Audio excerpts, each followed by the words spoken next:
What a beautiful day today. As of recording this, spring has just arrived with the unusual weather that we've been having, and it's actually quite warm, which is quite nice, and the drive down was exceedingly pleasant, depending on, well, I managed to sort of do a little bit of a detour, so avoided most of the main traffic from my wonderful county of Kent. So today, yes, yet again we are doing a wonderful bombing decoy, a World War II one.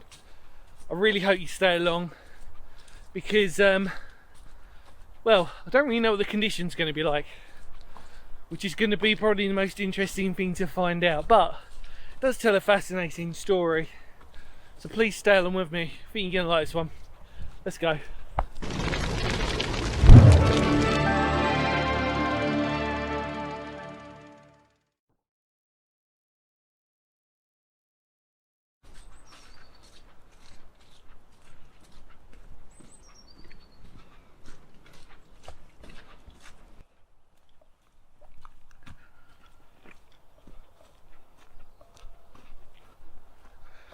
There we go. Brilliant. Welcome back. Do you know what? I really wasn't expecting the condition of this to be so good, but it really is. I mean, ignore the mounds of litter, and we haven't been in yet. But wow, the condition's pretty good. I don't know what I was expecting. I thought it was going to be a little bit sort of tatty bojangles. But look at the field that it comes out onto. I mean, it's gorgeous. Absolutely stunning. You can understand why, again, perfect location for a decoy site. You put it out in the middle of these fields. Obviously, if the Germans did want to sort of bomb it, target it, it's not going to do any damage across here whatsoever, except for the farmer probably being a bit peed off. Now, in terms of history on this, we'll stand here whilst we do this for the moment, I think. This one was built in 1942, as pretty much most bombing decoy sites were. But what was really interesting about this one, now we have covered another C series. C series meant civil, which meant it wasn't designed to protect military, it was more designed to protect civil engineering works, for example. So this one in itself is quite a, wouldn't say it's a rarity, but they're definitely not as common as the more military sited ones.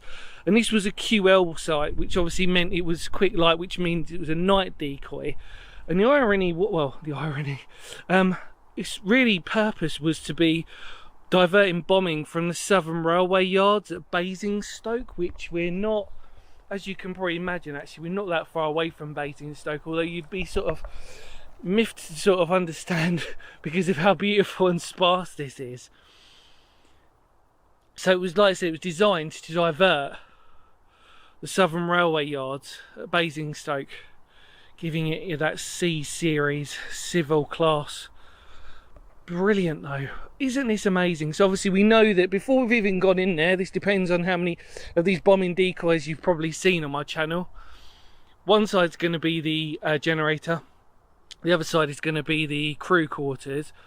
What was really interesting was that this one was noted as being in use from the 2nd of October 1942 up until the 8th of April 1943.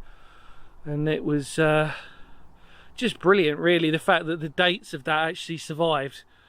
You know, because sometimes you don't normally get the actual original dates as to when this one started and finished.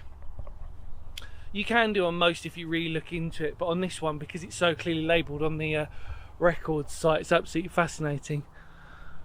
There's that helicopter. I'm pretty sure it's been stalking me since I've been walking here.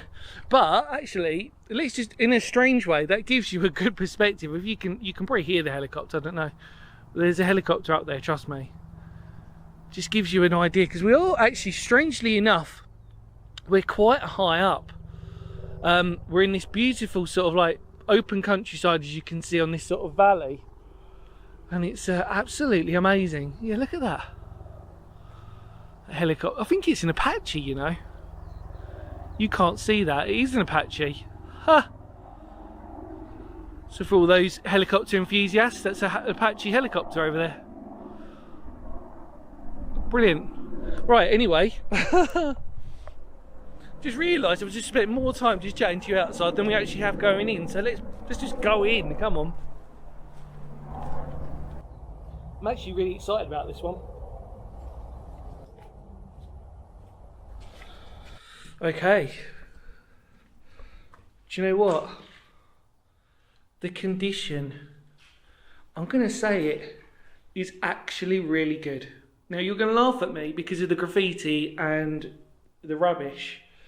But trust me from experience, and if you've been watching the channel more importantly, you'll know that, like with any World War II site anyway, these days it does vary.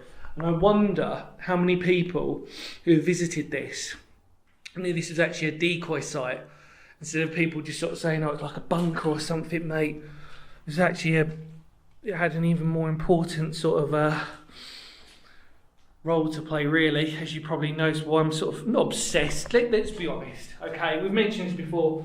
It depends if you're new to the channel or not. So, out of all the sites on this channel specifically, World War II decoy sites are the most filmed on this channel, and there's many reasons for it. I think that for me personally, it sums up Phoenix history, the point of these unsung heroes, these tiny little sort of bunkers, air raid shelters that tell fascinating stories.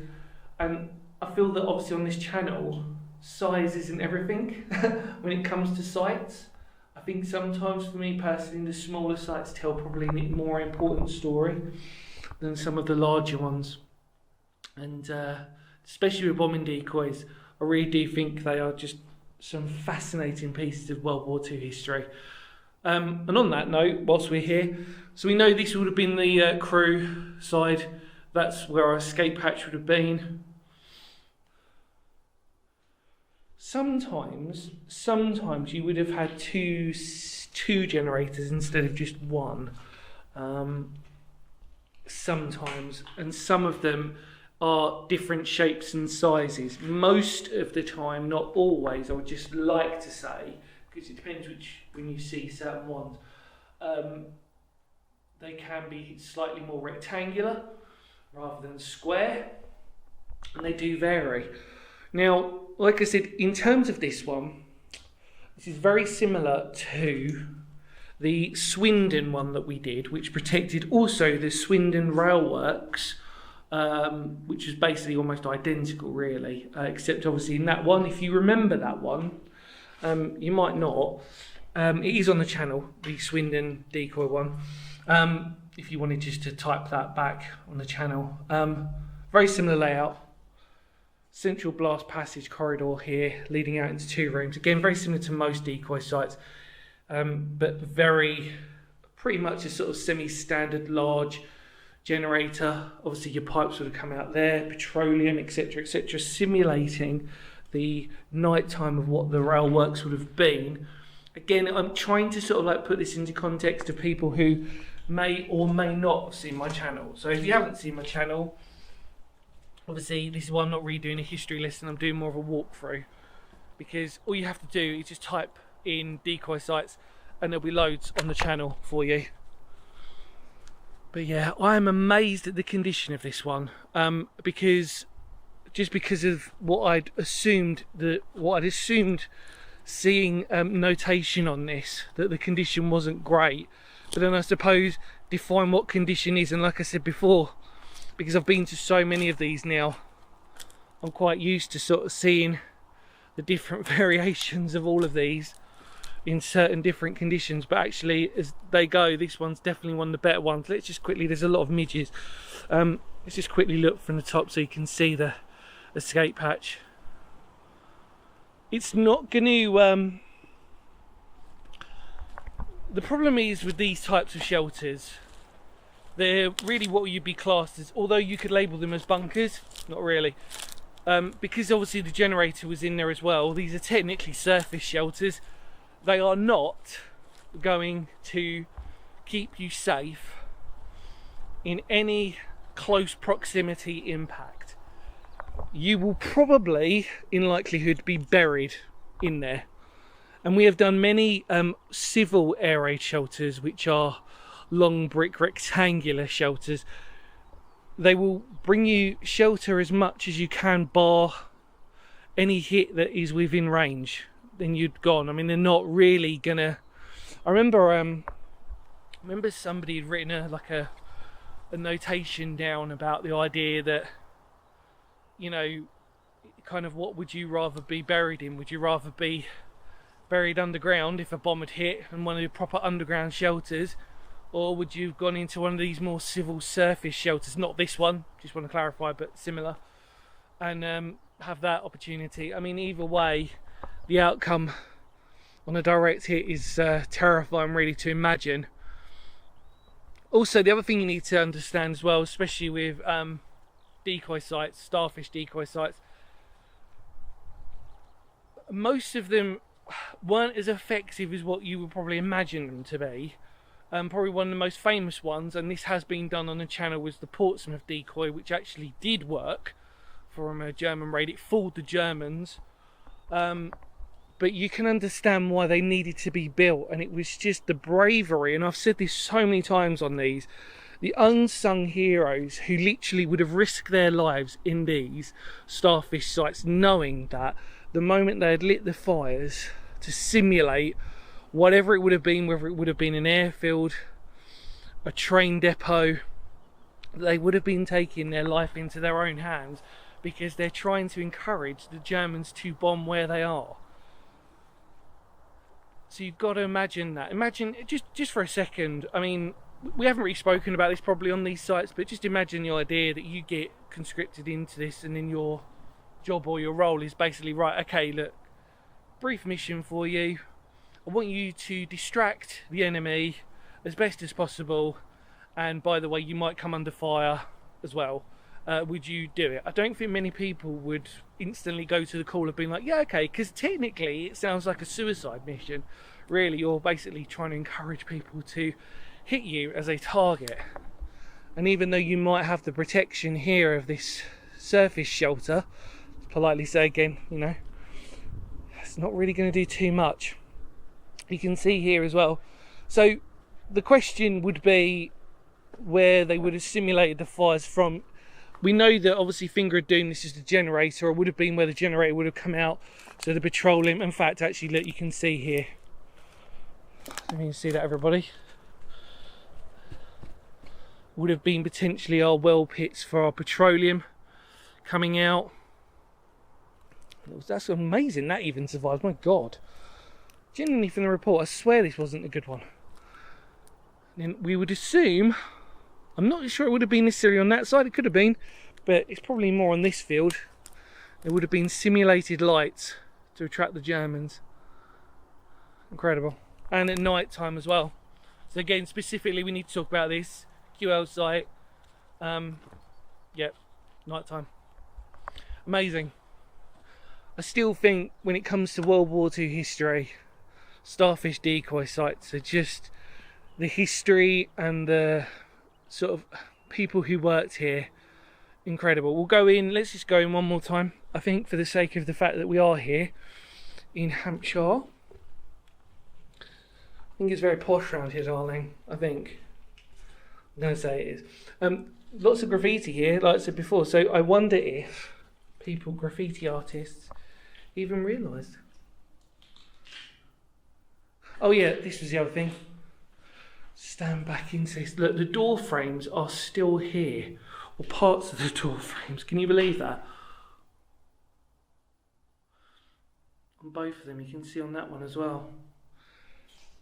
In this generator as well, or generator block, you can imagine it being very, very noisy. Now, in some circumstances, not necessarily all, by the way, they would have had some sort of noise reduction in them to stop it from being extremely loud in there, as you can imagine, for people who were stationed here.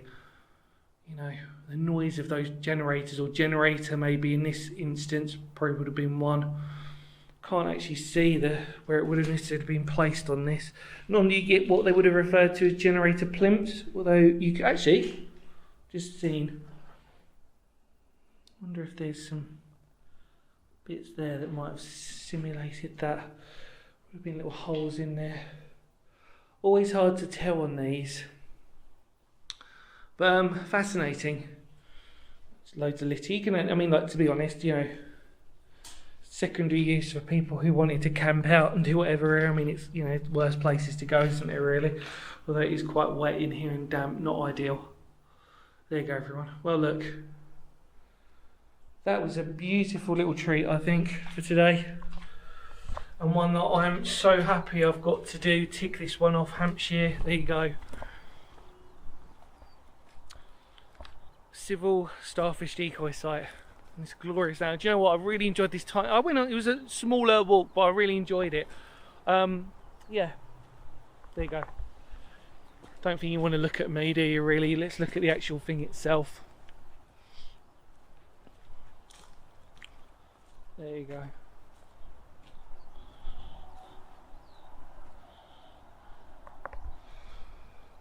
Well, in the immortal words of Phoenix history, thank you so much for coming along with me. It's another decoy site ticked off the list. At some point, we probably will head towards the Mendips.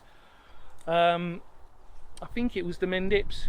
And we'll probably cover the very first ever built starfish decoy site at some point.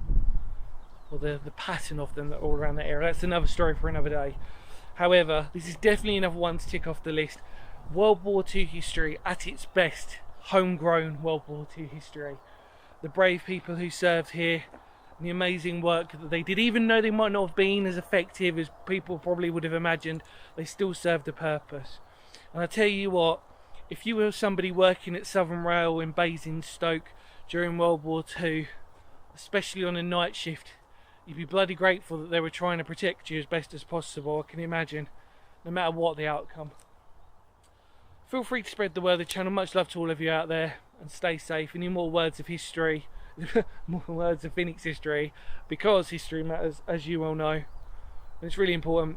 Please, if you'd like to spread the word of the channel, it would really go a long way. And love to all of you out there. Take care. I think you know the routine by now. Kapow.